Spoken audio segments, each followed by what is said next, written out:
Okay. Hi, everyone. How are you doing today? I hope you've been energized by Peter's and Adam's keynote yesterday evening and this morning. A lot of good stuff. And trust me, stay tuned because there will be more to come in Swami and Werner's keynote for sure. So I would like to start with a question so that we can know each other. How many of you have already experienced this feeling that we are always asked to do more with no more resources, no more time? How many of you? Yeah. I'm not alone, and you're not alone.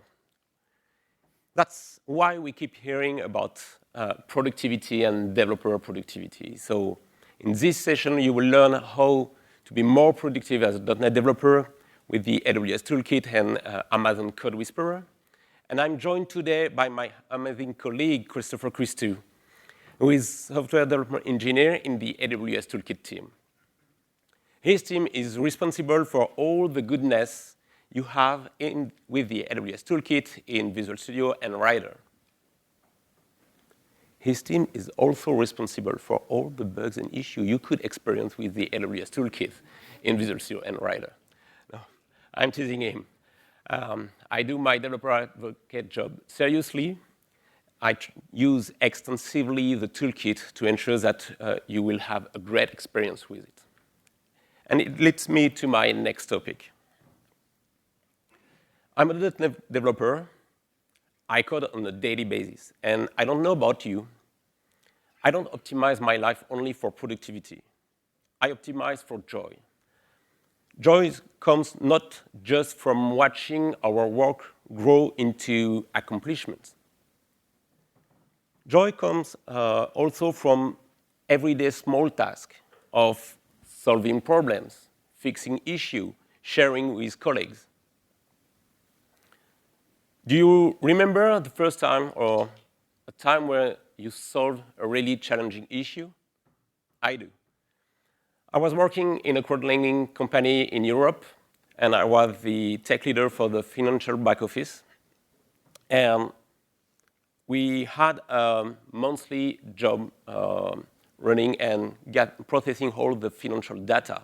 And this job was business critical for the startup because it was defining how much mortgage we could grant the next month.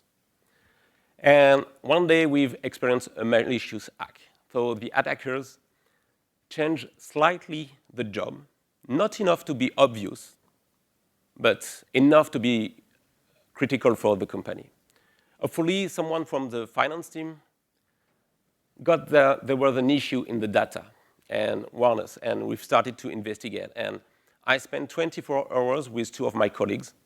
Yes, it was a rough night. Focus on just this, finding the issue and fixing the issue to allow the company to move forward. And we did it. Methodically using our backup to travel back in time and see what's happened. And we find the issue, we find when it has happened and how to fix it. And when we did it, we were so happy. It was kind of an amazing experience. We were so happy. In a way, we saved this startup because it could have been really critical for the company. And I think it's really what we are working, why we are working in this kind of role, to feel this feeling, to experience this feeling of joy. And there is a Hungarian-American psychologist, Mihaly Csikszentmihalyi, sorry if I didn't pronounce the name correctly, who developed a concept called flow. This is a state of being when you're just doing something and you are so into it, you're just this, like a non-growth state. The world around you just doesn't exist anymore. The time has stopped, and in a way, you are experiencing Einstein's relativity theory for real. The time flies. So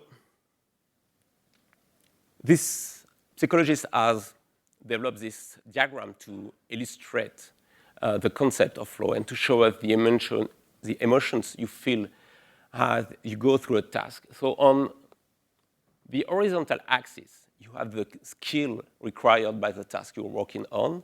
And on the vertical axis, you have the difficulty of the task. And of course, when you are working on a highly difficult task, but you have low skill for this task, you experience anxiety, and you don't want to feel this. But on the other way, when you have high skill for a task and you are, it's a really difficult task to solve, you can reach this state of flow where you really enjoy what you're doing because it requires the best of you, and you deliver and you succeed to deliver.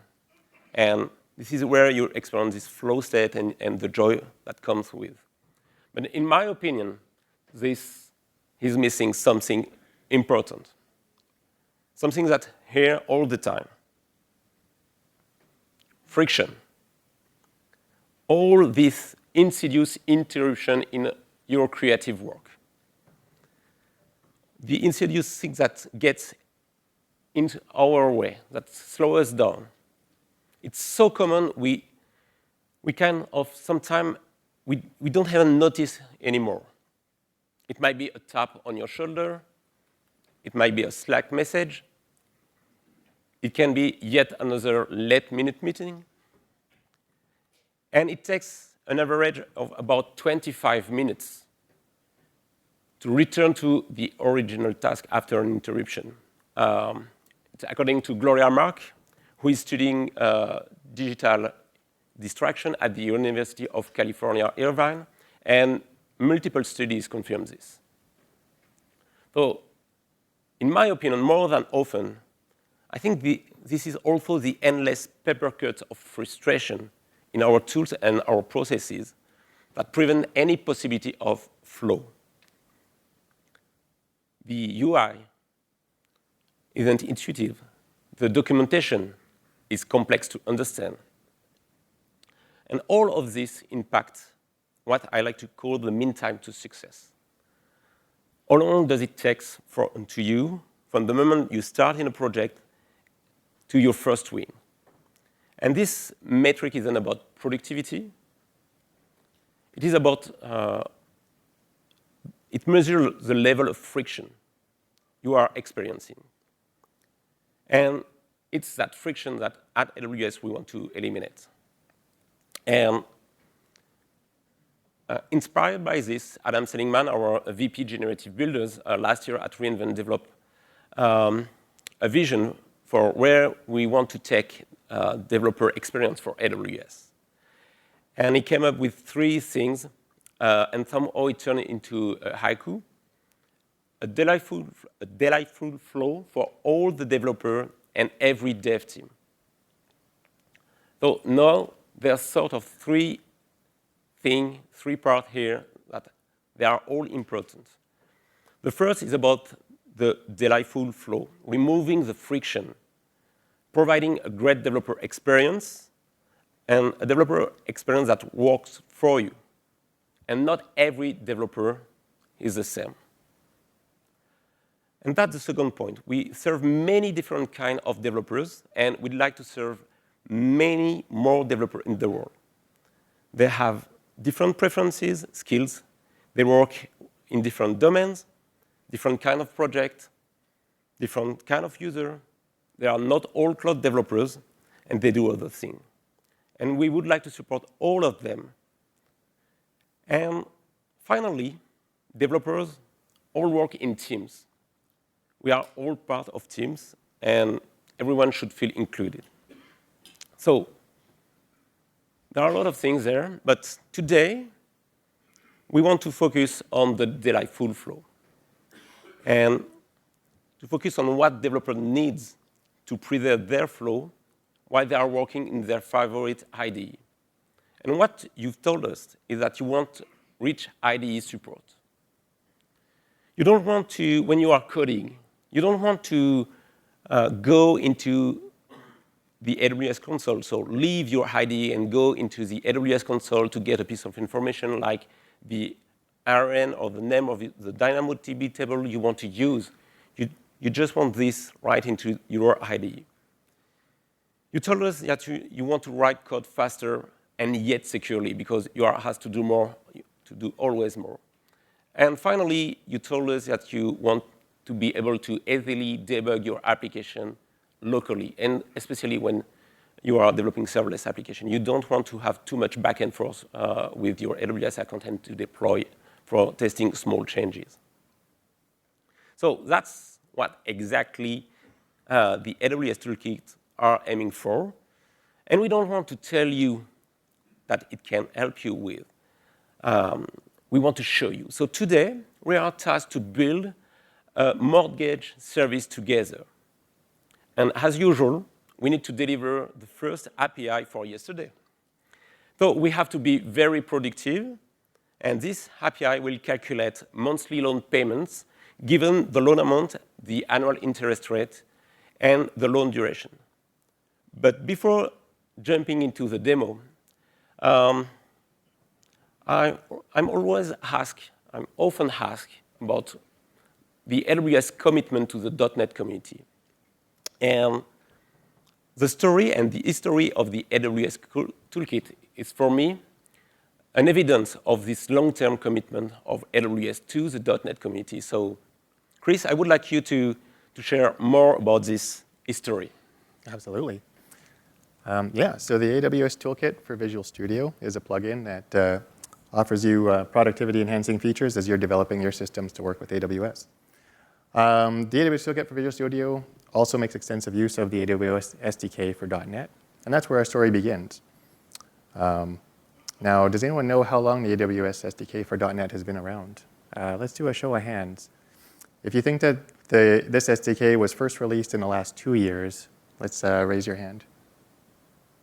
Okay, it's been around a little longer. Raise your hand if you believe the AWS SDK for .NET was first released in the last 10 years. A couple of people. Well, it turns out it was 14 years ago in 2009. Which button? The green button. Green button, okay. And while the team was developing the SDK, they had a number of tasks they had to do that were very repetitive. They had to log into the AWS console. They had to change state, update a bunch of resources. And they realized that they could be more productive if they could automate these tasks and make them easier to perform. And so that led to their first question. Well, if we can make these productivity features, where would be a good place to gather those and share those out? Meanwhile, they were faced with another question, and that was, what's a good way to start raising awareness of .NET on AWS with .NET developers like you? Now, the realization that you spend a lot of your development time in Visual Studio meant that Visual Studio was an ideal candidate or a good fit for both of these questions. And this led to the creation of a Visual Studio extension known as the AWS Toolkit for Visual Studio. So this was released 2 years later in 2011.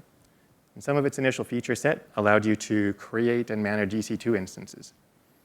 It also has one of my favorite features in it. With just a couple of clicks, you can make an SSH connection into your EC2 instance. And the first time I tried that feature out, that's some of that developer joy that Francois was talking about. Like, I didn't have to look up IP addresses or anything. You know, a couple of clicks and I was in at the terminal. It was great. Since then, we've continued to maintain support for the latest versions of Visual Studio. Today, that's Visual Studio 2022. And recently, we added support for the even newer ARM64 version of Visual Studio. And so the longevity of the AWS SDK for .NET and the AWS Toolkit for Visual Studio are just two examples of AWS's long-term commitment to the .NET community. So now that we've talked a little bit about how the toolkit came to be, we're going to use it to create this mortgage service. So can you tell us a little bit more about the mortgage service while I get set up? Yeah, sure. So this mortgage service will be a serverless application. We want to build it as a serverless application. So at the front end, there will be an API gateway. So this API gateway will receive GET requests. In this GET request, we will retrieve the parameters, so the loan amount, the annual interest rate, and the duration in years as query string parameters. And so for each GET request, the API gateway will trigger an AWS Lambda function written in .NET, and this AWS Lambda function will process the parameter, calculate the monthly loan payment, store those data into an Amazon DynamoDB table, and return the result. So that's what we want to build today during the demo. All right, let's switch over. So when you're ready to write your .NET systems, you start with making a new project. And figuratively, you're staring at that blank piece of paper. You've got questions. Which project type is appropriate for you? Where's that project's main entry point, and what does it look like? Are you going to need any dependencies for your system? And how do you configure it so you can deploy it to the cloud? Well, AWS Toolkit has some project templates that can help mitigate or reduce that guesswork. From the new project dialog, we can filter the platforms down to AWS, and we can see the Toolkit provided offerings. Now, the mortgage service we're going to create today also has some additional AWS resources associated with it. So we're going to create a serverless application project. So I'm going to give it a name. And within the template, the Toolkit provides a number of blueprints that support a variety of different use cases. Now today, we're going to be building our mortgage service up from scratch. So we're going to start with the empty blueprint. Now this isn't entirely empty. It has just enough stuff set up in the project so that we can start worrying about writing our own mortgage system. And it's also built on the Lambda annotation framework, which we'll talk about in a moment. So now that the project's created, I'm going to take you through a bit of a tour here. We're going to start with this serverless template file. And this is the serverless application model template, which is the infrastructure as code representation of your system. So when you deploy this into an AWS account, it's also going to create a number of resources that are defined in this file to compose your application. So a couple of lines of interest in here. Here we can see that a Lambda function will get defined and created on a resource. And it makes reference to, this is the code that that function will run. And this references code that's also in this project. We're going to see that shortly. And this couple of lines here is responsible for creating that API gateway resource that Francois was talking about. Over in functions.cs, this is our system's main entry point. This is what the Lambda function is going to run. So we have a single class in here, which has a single function. And right now, that function is just doing a simple writing a message to the Lambda logger. Now, this function has a couple of attributes on it. And this is the interesting part. This is part of the Lambda annotation framework. So this Lambda function attribute is responsible for defining that Lambda function in your account and also configuring the behavior of it. This REST API attribute is responsible for creating that HTTP endpoint, that API gateway resource. And so when you put this together, what this is saying is get-based requests coming to this location are going to run this Lambda function, which will then run this code here. Now, normally, when you're tasked with implementing a Lambda function, the Lambda service will provide you an event payload, and you're responsible for marshaling your own data out of that payload and then hooking it up to your business logic, which you also have to write. But here we just have the business logic. There's none of that marshaling or anything. This is some of the really cool aspect of the Lambda annotation framework. Behind the scenes, it's using code generators to do a couple of things. So as you're writing and changing your project, this is updating the serverless template file with those resource definitions. And it's also writing that boilerplate code that marshals details around. So let's take a quick look at that. Over in our dependencies, we can see that we have a number of Lambda-related NuGet packages already referenced by this project. And one of them is the Lambda annotations package here. So what that does is gives your project a series of analyzers, which we can open up. And so this is the code it's generating behind the scenes for you that you don't have to worry about, which is pretty cool. So that's a quick tour through the project that gets created. We're just about ready to start writing our mortgage service. But before we do, we want to make sure that this project is working out of the box. So I'm going to run it locally. And this is going to spin up a test harness, which Francois will talk about a little bit more in a couple of minutes. And what we're going to do is simulate the Lambda service sending an API gateway event, pretending to be a get-based request here. So we're going to run this. And we can see that our Lambda function is indeed writing a message to the Lambda logger. So with that, I'm going to check in this code, and Francois is going to start implementing from it.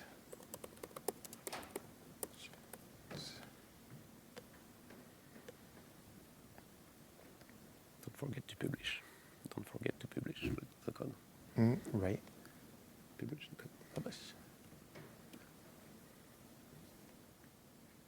All right, we're just going to switch laptops here. Yeah.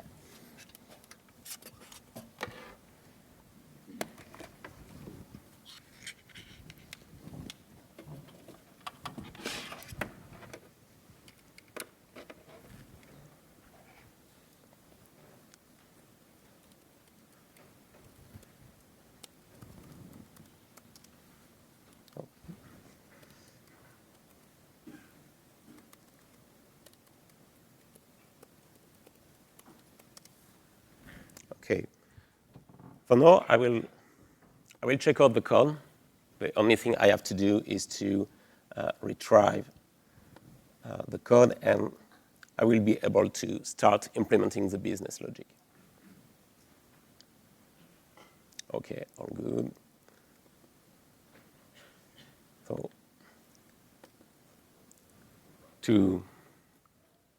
we are using Code Catalyst Git repository to share our code together. So now I want to implement the business logic. Of course, I don't want to implement my business logic inside the Lambda boilerplate code. So I will create a new class for this, a new file. So let's call it monthly loan payment service. And first, I want to define an interface. Let's call it a monthly payment service. And I want to define the calculate monthly payment method. So this method will return a decimal, its financial value. It will take the loan amount as a parameter, as a decimal, the annual interest rate, and the duration in years. Okay, so now we only have to implement this. Okay, I have an issue. Chris, do you know how to calculate this? No. Does someone in the audience know how to calculate this? Okay, so I may need to ask a friend to do this. And this is my new friend, my new AI coding companion friend, right into Visual Studio. It is CodeWhisperer right into Visual Studio. So it seems Amazon CodeWhisperer knows how to calculate this. So it suggests how to implement the calculate monthly method payment. So I love this. So isn't it amazing? Amazon CodeWhisperer right into my IDE. So like with any pair programmer, I always review the code. So here, he made a small mistake about converting the number. And because it was missing some context here, he's doing this division by 100 because it thinks that I'm giving the annual interest rate as a percentage. But I don't want to give it as a percentage, but as a double. So I will just remove this. So let's see if CodeWhisperer can do a bit more of just coding this, because there is something I had to do is to comment my code. I'm not good at this. So let's see if it can help me. So let's remove this part. So CodeWhisperer has just launched in Visual Studio in preview mode on Sunday. No, I don't want to do this. Let's ask CodeWhisperer. Oh, it knows how to write my code comment. So here I'm triggering it. I love this. It even had some suppressed message. I can remove them. So that's really, really cool. So here I can, in a few minutes, have my business logic implemented. So to get there, here, at the bottom of the text editor, the code editor window, you have the CodeWhisperer icon, and you can click on it and you get the context menu. So I would say that with AI Coding Companion, there is two schools of thought. Folks who love to get Coding Companion, give them auto-suggestion as they code. I'm from the other school of thought. I do prefer to trigger my AI Coding Companion when I want my AI Coding Companion to provide me some code suggestions. So it's up to you to decide what you want. As I told previously, we are all different, so it's up to you to decide what you want. So here, my business logic is defined, so I want to add this to my dependency injection mechanism. Let's just add a singleton.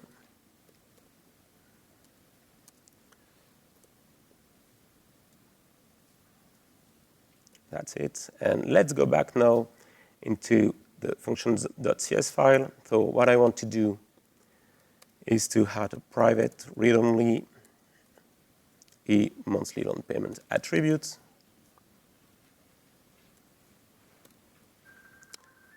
And let's see if CodeWhisperer can help me to rewrite my, yes.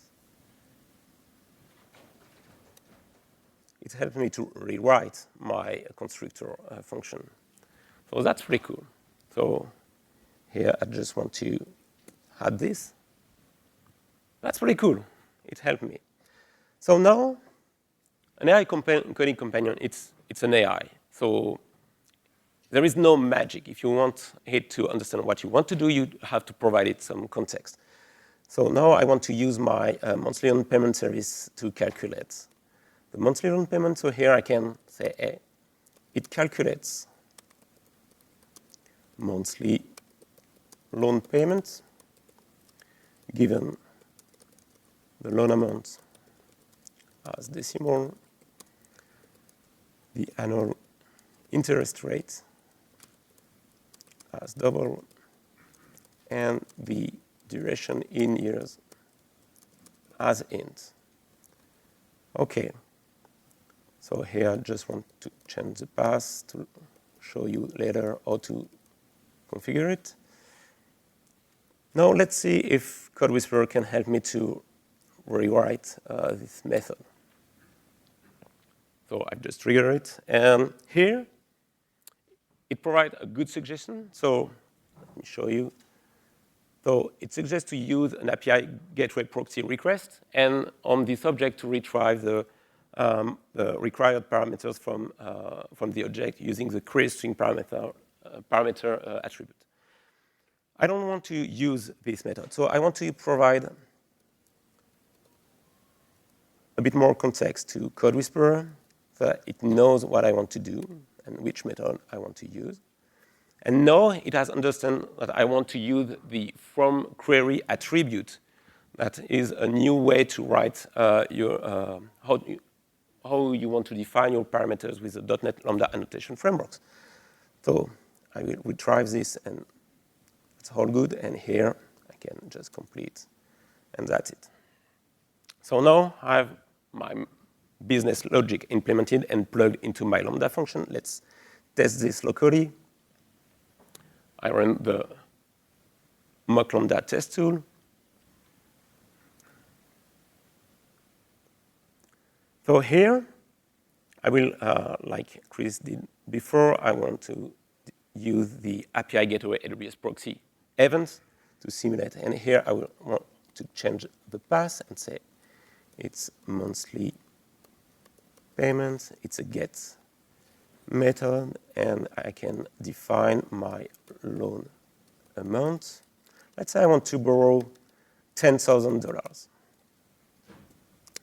And for the annual interest rate, I don't know in the US, but in France, 4.5 would be a good interest rate. And for the duration in years, let's say I want to borrow this amount for 5 years. I don't want to retype every time I want to test. I don't want to retype all these parameters, so I can save my request for later so that I can reuse it. Okay, and now I can execute. Oh, so here the result is encoded in base 64. So what I can do here is just change to object and return an anonymous object with my monthly payments. That's it. Let's rerun this. And you will see that the result is calculated. So let's reuse my request. And let's execute. And now you can see the log here and the result. So my anonymous object has been serialized automatically. And so the monthly payment is 186, and that's the correct number, trust me. I've told you that I don't know how to calculate this, but remember, I've worked in a crowd lending company, so in fact, I know how to calculate this. So we're good. That's pretty cool. But how now I want to store this data into an Amazon DynamoDB table. So what I want to do is to have the DynamoDB NuGet package.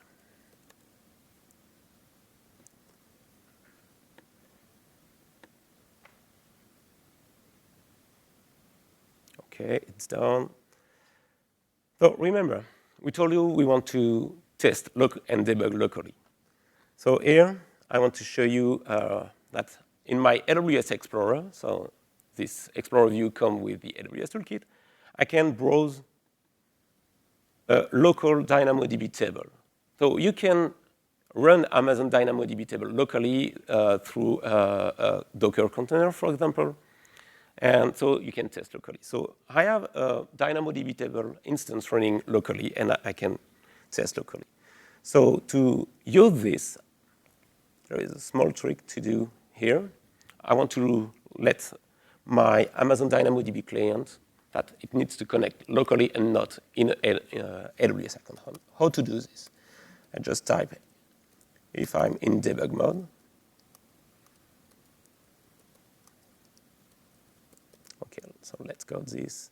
So if I'm in debug mode, in my dependency injection mechanism, what I want to do is to add an Amazon DynamoDB client. But this Amazon DynamoDB client will have a specific configuration there. And I want to define the service URL and say, hey, you will connect to my local instance. Oops.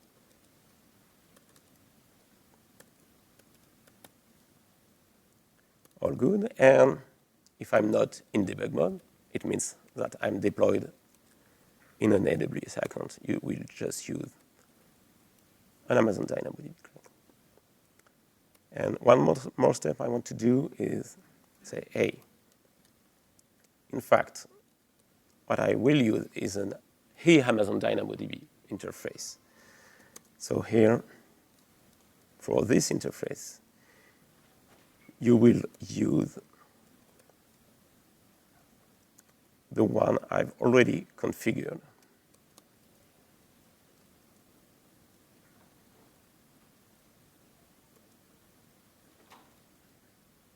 So that's a bit of a trick, but that's the way you can do it. So with this, my dependency injection mechanism is set up to use Amazon DynamoDB client locally when I'm in debug mode and my AWS account when I'm deployed. So let's go back to my function.cs file. And let's see how Amazon CodeWhisperer can help to use and to learn how to use Amazon DynamoDB. So I need to provide Amazon DynamoDB with a bit of context here. No how.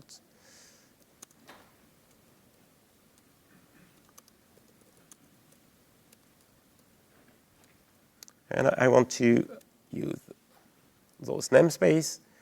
I will add another private read-only attribute, my Amazon DynamoDB. Let's see if CodeWhisperer can help me to rewrite my, oops.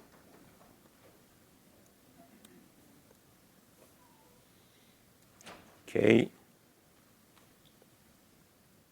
So it helped me to rewrite my constructor, and now I want to provide it with some context. So put the monthly payments, the loan amount, the annual interest rate, and the duration in years in an Amazon DynamoDB table.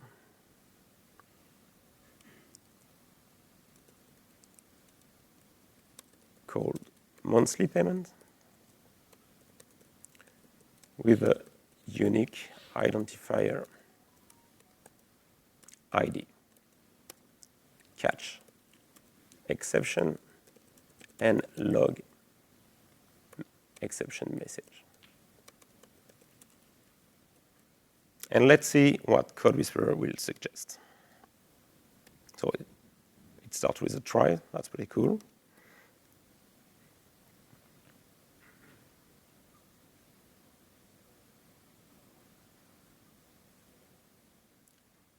So it seems to know how to use the API.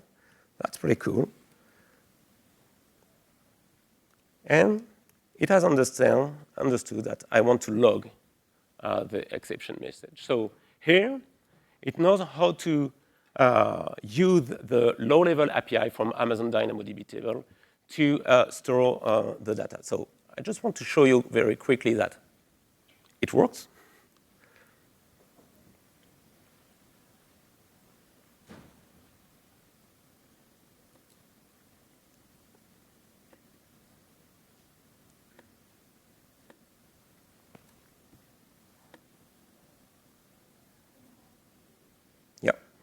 So it works. Oh,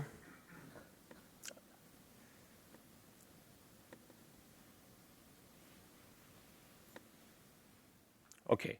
So the data is in my DynamoDB table. I was a bit afraid because I missed to check something, and it does it for me. Because here I'm using a put item async method, and my get method is not an awaitable method. So it was smart enough to, use the wait method here to ensure that there is no issue. But so James Eastham, a colleague of ours, when I've prepared the sessions, told me, oh, that's not a good example. You are using the low-level API. And I was, OK, let's see if CodeWhisperer really knows the AWS SDK for .NET. Because there is two other ways to store data in Amazon DynamoDB table with the .NET SDK. So here we are using the low-level API, and there are two other models, the document model and the object persistence model. So let's see if CodeWhisperer knows the document model. So I just changed the namespace to give it a bit of content on what I want to do. And let's go there, and let's trigger, and let's see what it suggests. It seems it knows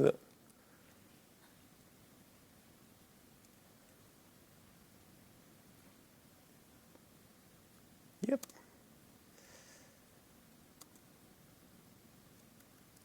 Sorry about this.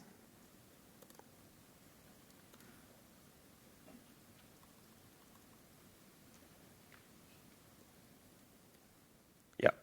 So he made a small mistake. He didn't want to use the put item async because it was kind of, OK, but this method is not an awaitable method, and the method on the object is put item async. So it was a kind of conflict. So it wrote put item, not put item async. So sometimes your pair programmer is a bit, and you have to review it. So here, what I want to do is to transform this into a waitable method and just say, hey, just async. So let's try and see if it works.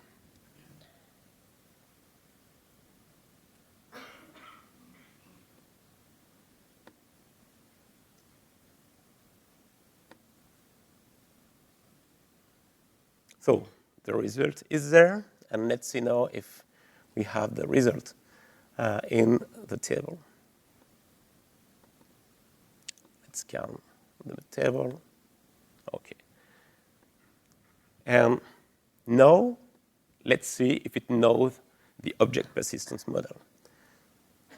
I really want to challenge it.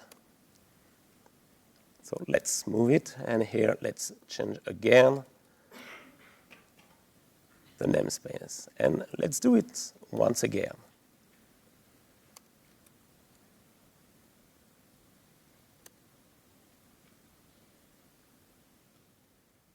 So here, what it suggests is to create a DynamoDB context object, passing my Amazon DynamoDB client, and to use the save async method. And in the save async method, it's using a monthly payment object that doesn't exist yet. So let's see if it's smart enough to complete the job. So here, so it knows that, OK, the monthly payment object must have those attributes. And I must tag the ID property with the DynamoDB hash key attribute to let the system know that this is my hash key. And here, it has forgotten to put the DynamoDB table attribute. But if I retrigger CodeWhisperer, it spots that, oh, I've missed something. So now, let's see if it works. Oh. We made a mistake somewhere. Oh, yes, of course.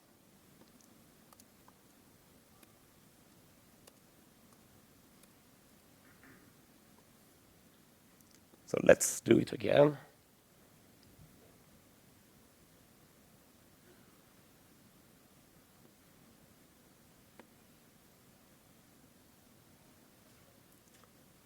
OK. Let's execute. Still the same result.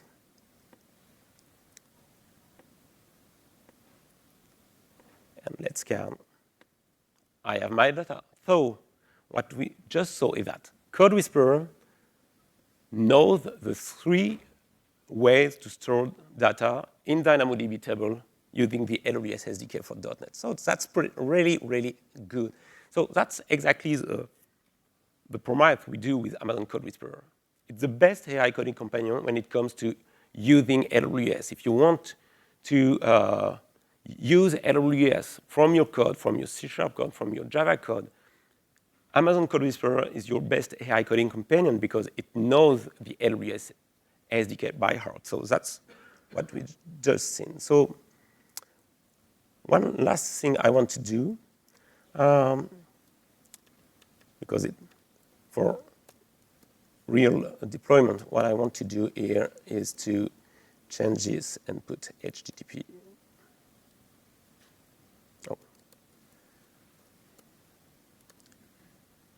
OK, and here I want to return HTTP results.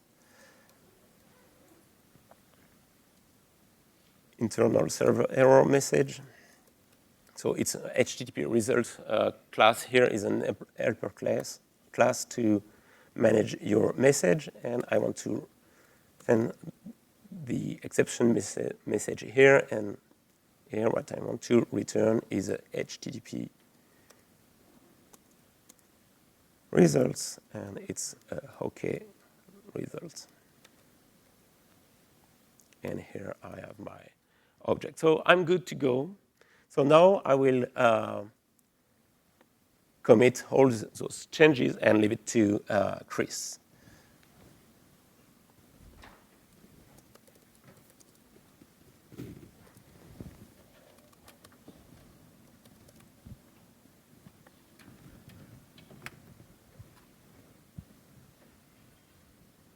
All good.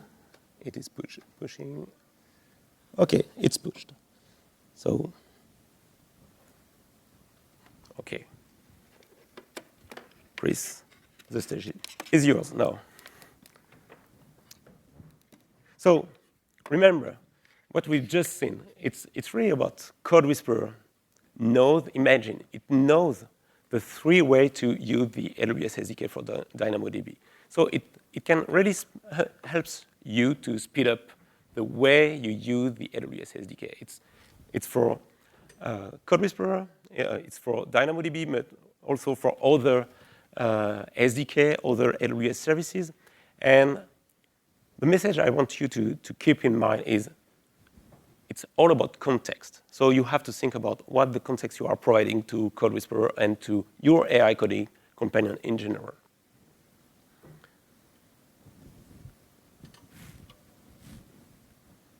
It's up to you, Chris.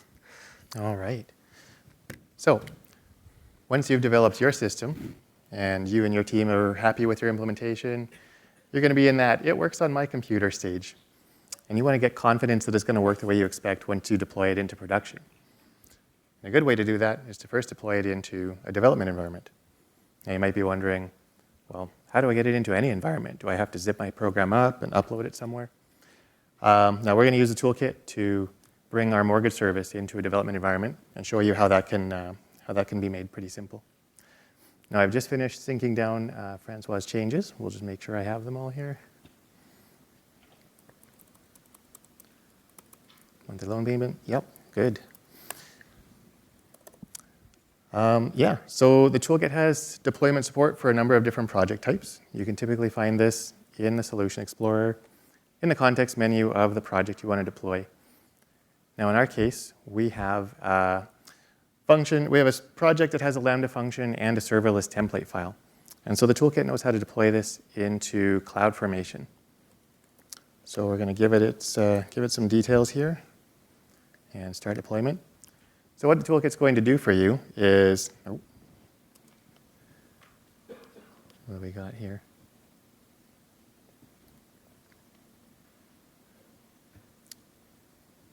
Publish failed. Did we build? Oops. I'll try that once more.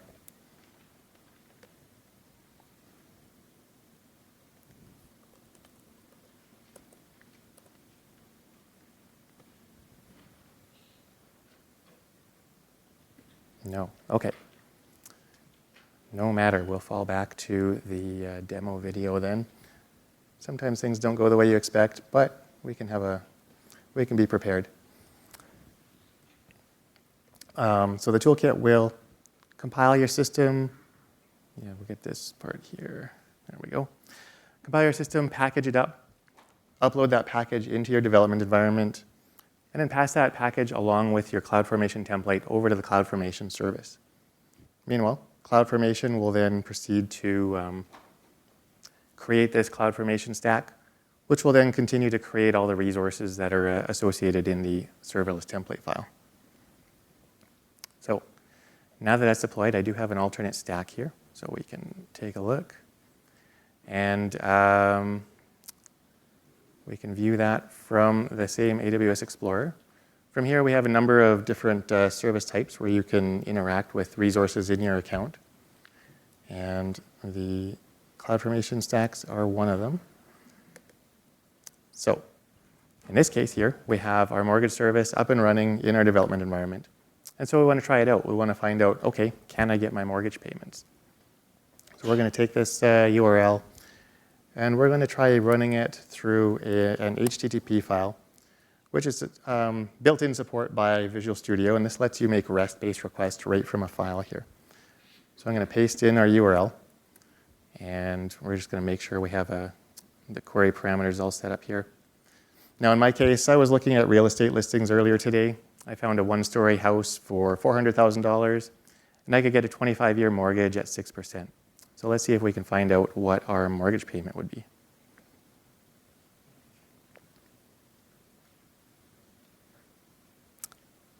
And here we have a 500 service error. So we didn't see that on Francois' system. Yeah, it wasn't working on my machine. So when things don't go the way you're expecting when they're running in the cloud, you're going to want to look at your application logs and look at your application state. So I'm going to show you how you can look into your Lambda function logs and see if you can troubleshoot a little bit. So in our case, we're going to go back to the AWS Explorer here, and we're going to look up the Lambda function corresponding to our deployment stack. Now, this panel is pretty cool. You can see a couple of details. You can actually change the behavior of your function here. You can make one-off runs of your Lambda function by providing a payload. But today we're looking to troubleshoot, so we're going to go down to the logs. This is going to bring up the CloudWatch log group that's corresponding to your Lambda function. Now, I just ran this one today, so we're going to load up this CloudWatch log stream. And we can see there's a failure message in there. So let's see if we can dig down a little bit. And so this is saying our Lambda function doesn't have permission to interact with our DynamoDB table. It's always about permission. Yeah, but we didn't have to leave the IDE, right? We started with an infinite amount of possibilities for this failure and narrowed it right down to permissions policy. So we can go and make that change. Now that we know that, we're going to come back to the Lambda annotation framework and those attributes. Remember how I mentioned we can change the behavior of your Lambda function. We can add a policy here. So what I'm going to do is grant this function permission to communicate with DynamoDB. And we can see that CodeWhisperer actually was providing a suggestion with that same policy, which is pretty cool. Now remember earlier I was saying behind the scenes, the Lambda annotation framework will update your serverless template. And here we can see that my file indeed is updated and that policy is now in play. So we're going to deploy this up into the cloud again. We're going to update our development environment, but I will fall back to the videos for the deployment here. No, I don't have that. Okay. Anyway, so I already have it deployed. I have a secondary stack here. And so we're going to take that one's URL and copy that into our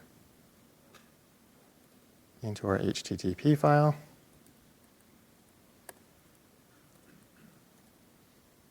And let's try running this one now.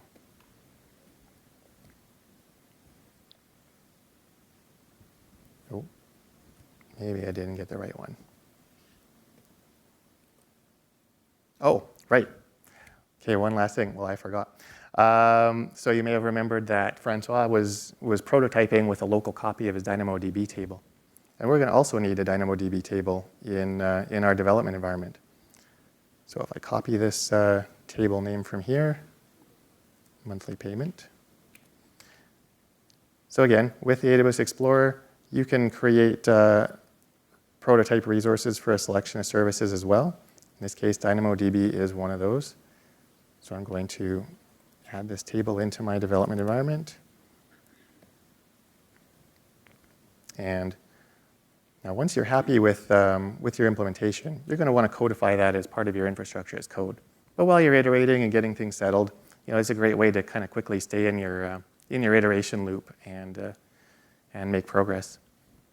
So there we go. We can see that my mortgage payment would be about $2,500. And so we kind of made it from start to finish. We didn't leave the IDE at all. We troubleshooted some things, and we got to a place where we're happy with our implementation. So I think all that's left to do is ship it. Yeah. So we did it. So we did it.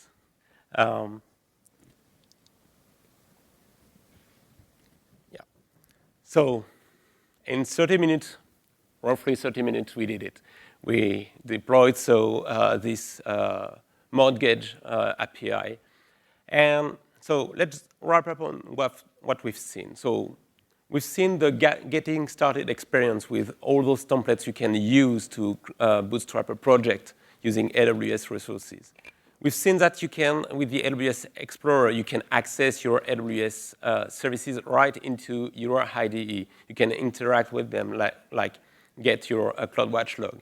You can test and debug locally your AWS Lambda function thanks to the mock Lambda tools.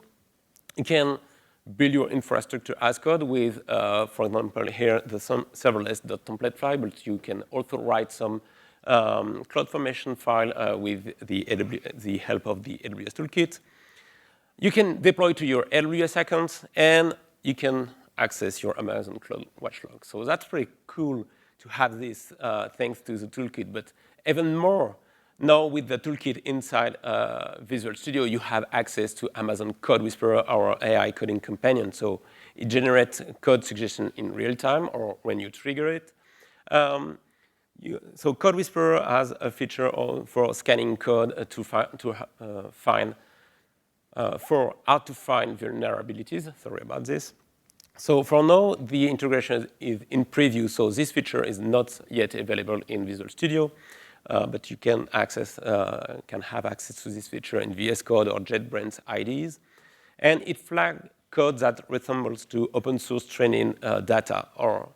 So it means that if it suggests code that resembles to open source training data, it will let you know that, OK, this piece of code is maybe an open source code, and it is licensed under this license. So you can decide if you want to integrate this code into your code or not.